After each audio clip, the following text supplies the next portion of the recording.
Good morning, જય સ્વામિનારાયણ। ધોરણ 12 કોમર્સમાં આપણે પ્રકરણ 6 અર્થશાસ્ત્ર વિષયમાં પ્રકરણ 6 ની શરૂઆત કરીએ। પ્રકરણ 6 એ દેશમાં પ્રવર્તતી એક સમસ્યા બેરોજગારી વિશે છે। આના અગાઉના પ્રકરણમાં આપણે ગરીબીની સમસ્યા વિશે જોયું। 1947 માં દેશને આઝાદી મળી। 1951 થી આપણા દેશમાં દેશના આર્થિક વિકાસ માટે આપણે આયોજનની શરૂઆત કરી, એવી અપેક્ષા સાથે કે જેમ જેમ દેશનો વિકાસ થશે તેમ તેમ દેશમાં પ્રવર્તતી આ ગરીબી, બેરોજગારી જેવી સમસ્યાઓ દૂર થશે। પરંતુ મિત્રો, એવું બન્યું નહીં। દુનિયાના લગભગ તમામ દેશોની અંદર વધતા ઓછા પ્રમાણમાં બેરોજગારીની સમસ્યા જોવા મળે। બેરોજગારીની સમસ્યા ઉત્પાદનના ચારે ચાર સાધનોમાં હોય। જમીન, શ્રમ, મૂડી, નિયોજન શક્તિ, ચારે ચાર સાધનોમાં કોઈ પણ સાધન બેકાર હોઈ શકે, પણ મોટા ભાગે બેરોજગારીની સમસ્યા શ્રમિકોના સંદર્ભમાં, માનવ શ્રમના સંદર્ભમાં જ વિચારવામાં આવે છે, સમજવામાં આવે છે। બેરોજગારી કોને કહેવાય? તો કે સામાન્ય રીતે આપણે કોઈ વ્યક્તિ કામ વગર હોય તો એ કામ વગરની વ્યક્તિને આપણે બેકાર કહીએ છીએ, પણ એ સંપૂર્ણ સાચું નથી। જ્યારે કોઈ વ્યક્તિ પોતે કામ કરવા માંગે છે, એની કામ કરવાની શક્તિ હોય છે, એ કામ શોધે પણ છે, અને છતાં બજારમાં, અર્થતંત્રમાં કામ ન હોવાને કારણે તેને કામ વગર રહેવું પડે છે। તો એ જે ફરજિયાત એને કામ વગર રહેવું પડે છે, એવી પરિસ્થિતિને બેરોજગારી કહેવાય। એટલે બેરોજગારી એ બજારમાં, અર્થતંત્રમાં કામના અભાવની પરિસ્થિતિનું સૂચન કરે છે। માર્કેટમાં કામ નથી, નોકરી નથી, રોજગારીની તક નથી, એટલે વ્યક્તિએ અનિચ્છાએ, પોતાની ઈચ્છા વિરુદ્ધ એને કામ વગર રહેવું પડે। તો સૌથી પહેલા પ્રશ્ન તરીકે આપણે બેરોજગારીના અર્થને સમજીએ તો સામાન્ય રીતે બેરોજગારી એટલે કામ કરી શકે તેવી વ્યક્તિની કામ વગરની સ્થિતિ। કામ કરી શકે તેવી વ્યક્તિની, જે શારીરિક રીતે તંદુરસ્ત છે, કોઈ કામ કરવા માટે સક્ષમ છે, અને એવી સક્ષમ વ્યક્તિની કામ વગરની જે સ્થિતિ હોય છે તેને બેરોજગારી કહેવાય। પ્રોફેસર પીગુએ આપેલી વ્યાખ્યા યાદ રાખવાની છે, કારણ કે નામ સાથે તમને પૂછાશે કે પ્રોફેસર પીગુના મતે બેરોજગારી એટલે શું? તો પ્રોફેસર પીગુના મતે બેરોજગારી એટલે કોઈ વ્યક્તિ માત્ર ત્યારે જ બેકાર કહેવાય છે કે જ્યારે તેની કામ કરવાની ઈચ્છા હોવા છતાં કામ મળતું નથી। બંને વ્યાખ્યામાં તમે એવું વિચારી શકો છો કે અહીંયા માણસને કામ વગર રહેવાની વાત નથી, એને તો કામ કરવું છે, એની ઈચ્છા છે, પણ બજારમાં કામ ન હોવાને કારણે વ્યક્તિની કામ કરવાની ઈચ્છા હોવા છતાં પણ એને કામ મળતું નથી। કામ નથી મળતું એટલે એને કામ વગર રહેવું પડે છે, અને એ પરિસ્થિતિને શું? તો કે બેરોજગારી કહેવાય। તો યાદ રાખજો મિત્રો, પ્રોફેસર પીગુના મતે બેરોજગારી એટલે કોઈ વ્યક્તિ માત્ર ત્યારે જ બેકાર કહેવાય છે કે જ્યારે તેની કામ કરવાની ઈચ્છા હોવા છતાં કામ મળતું નથી। તો આટલી ચર્ચા ઉપરથી આપણે એવું કહી શકીએ કે પ્રવર્તમાન વેતન દરે, બજારમાં જે કંઈ પણ પગાર ધોરણ ચાલે છે જે તે કામના, એ પ્રવર્તમાન વેતન દરે વ્યક્તિની કામ કરવાની ઈચ્છા, શક્તિ અને તૈયારી હોવા છતાં, પ્રવર્તમાન વેતન દરે વ્યક્તિની કામ કરવાની ઈચ્છા, શક્તિ અને તૈયારી હોવા છતાં તેને કામ ન મળે તો ત્યારે તે વ્યક્તિને બેરોજગાર કહેવાય, અને અર્થતંત્રની આવી પરિસ્થિતિને બેરોજગારી કહે છે। જ્યારે પણ તમને એક માર્કમાં પ્રશ્ન પૂછાય છે કે બેરોજગારી એટલે શું, તો તમારે આ વ્યાખ્યા લખવાની છે કે પ્રવર્તમાન વેતન દરે વ્યક્તિની કામ કરવાની ઈચ્છા, શક્તિ અને તૈયારી હોવા છતાં તેને કામ ન મળે ત્યારે તેવી વ્યક્તિ બેરોજગાર છે તેમ કહેવાય। અર્થતંત્રની આવી પરિસ્થિતિને બેરોજગારી કહે છે। વ્યક્તિની ઈચ્છા વિરુદ્ધ, અનિચ્છાએ એને ફરજિયાતપણે કામ વગર રહેવું પડે એ પરિસ્થિતિને જ અર્થતંત્રમાં સમસ્યારૂપ ગણવામાં આવે।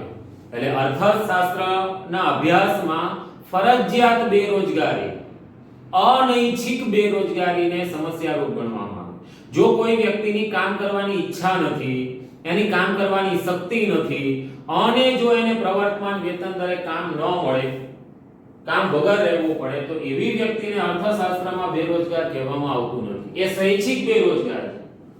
કામ તો હોય પણ એને નથી કરવું અથવા એ કરી શકે તેમ નથી.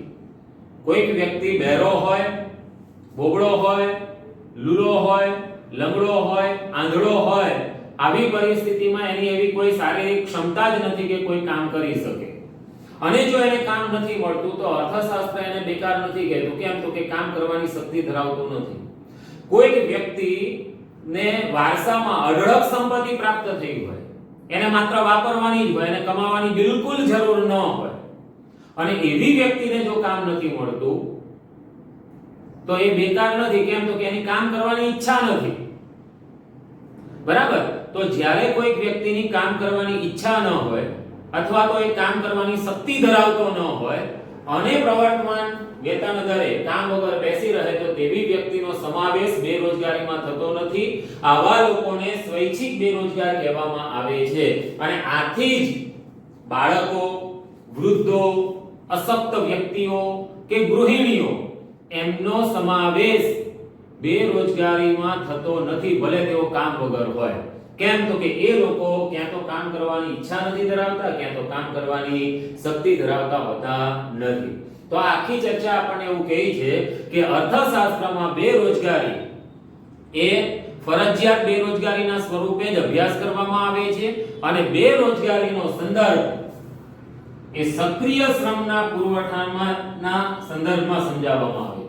બેરોજગારીનો ખ્યાલ સક્રિય શ્રમના પુરવઠાના સંદર્ભમાં સમજાવવામાં આવે છે. આ સક્રિય શ્રમનો પુરવઠો કોને કહેવાય? તો કે જેઓ 15 થી 64 વર્ષની ઉંમર ધરાવતા હોય, કામ કરવાની શક્તિ ધરાવતા હોય તેવા લોકોનો સમાવેશ સક્રિય શ્રમના પુરવઠામાં થાય અને આવા લોકોને જ્યારે કામ નથી મળતું તો એમનો સમાવેશ બેરોજગારીમાં થાય.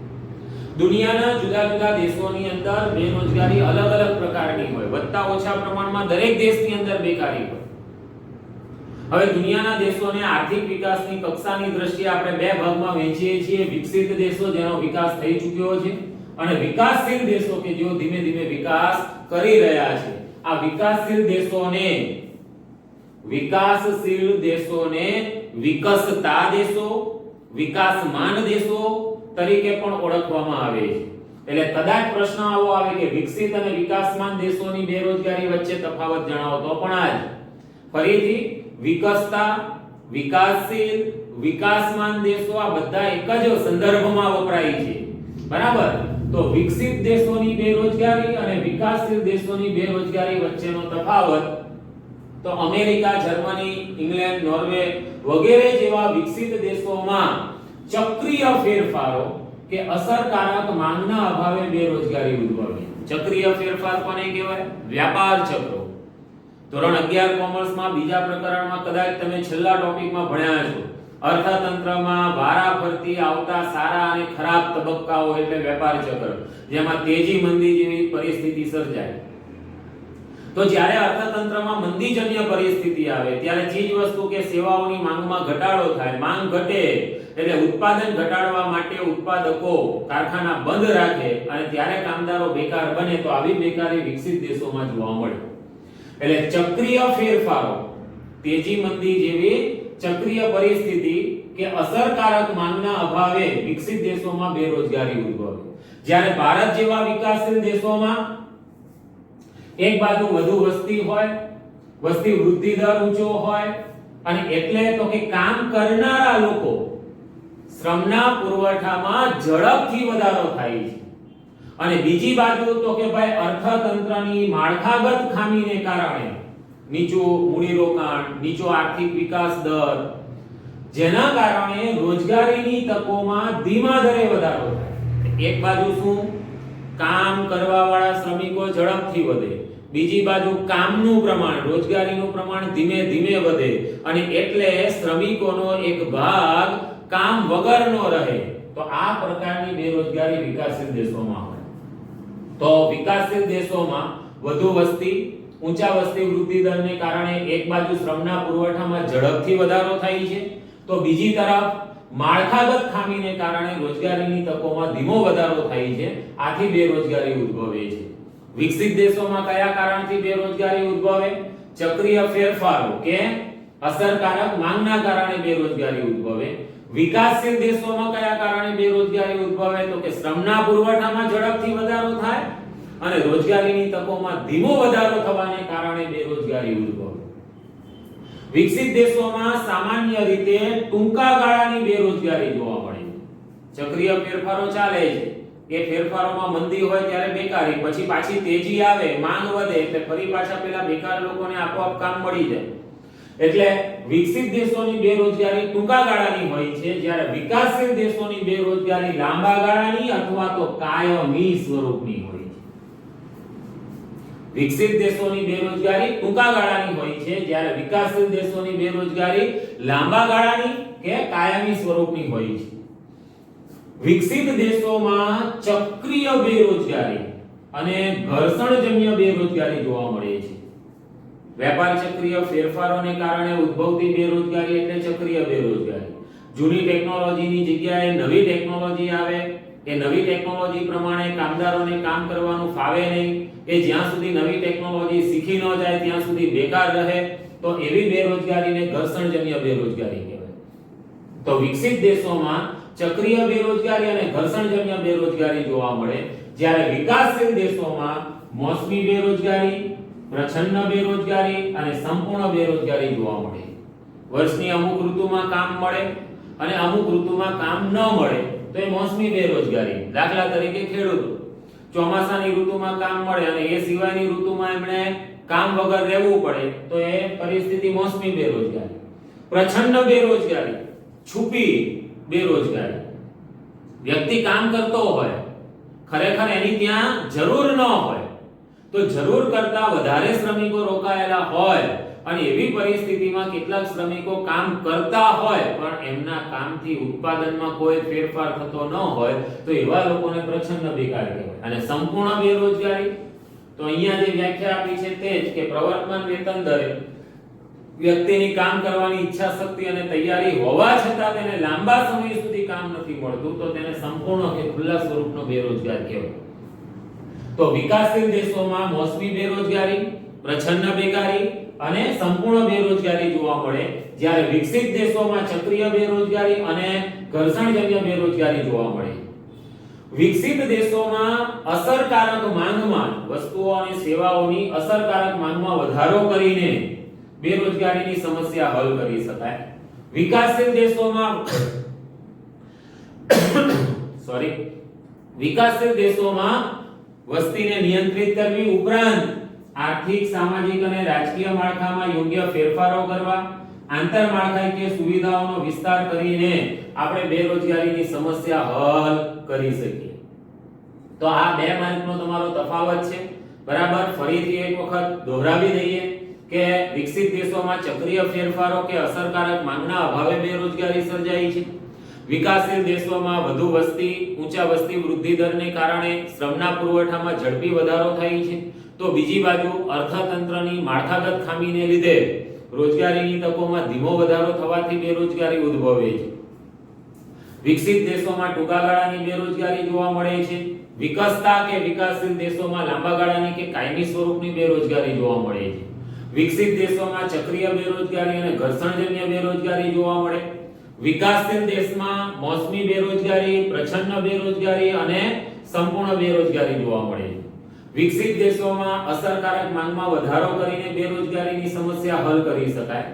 વિકાસશીલ દેશોમાં આર્થિક, સામાજિક અને રાજકીય માળખામાં યોગ્ય ફેરફારો કરીને આંતરમાળખાકીય સુવિધાઓ, વાહન વ્યવહાર, સંદેશા વ્યવહાર, વીજળી, સિંચાઈ, શિક્ષણ વગેરે જેવી આંતરમાળખાકીય સુવિધાઓમાં વધારો કરીને વિસ્તાર કરીને આપણે બેરોજગારીની સમસ્યા દૂર કરી શકીએ. તો મિત્રો, બે પ્રશ્નો આપણે જોયા છે. બેરોજગારીનો અર્થ સમજાવો અને વિકસિત દેશોની બેરોજગારી અને વિકાસશીલ દેશોની બેરોજગારી વચ્ચેનો તફાવત. તો આજની ચર્ચામાં તમારે એક આ પ્રોફેસર પીગુની વ્યાખ્યા યાદ રાખવાની, બેરોજગારી એટલે શું એ યાદ રાખવાનું છે. બેરોજગારીનો ખ્યાલ કોના સંદર્ભમાં રજૂ કરવામાં આવે છે? તો સક્રિય શ્રમના પુરવઠાના સંદર્ભમાં રજૂ કરવામાં આવે છે અને આ બે માર્કનો તફાવત. તો આટલું બરાબર તમે સમજી ચૂક્યા હશો અને તમે 2 થી 3 વખત આ વિડિયો લેક્ચરને રિપીટ કરીને જોજો, સમજજો અને પાકી નોટમાં લખજો. નિયમિત કામ કરવાથી તમારી પર કામનો બોજો ઓછો થશે અને તમારા માટે આ શિક્ષણનું કાર્ય એકદમ સરળ બની જશે. તો અપેક્ષા રાખું કે તમે સતત તમારા અભ્યાસ પ્રત્યે જાગૃત રહીને મહેનત કરશો. જય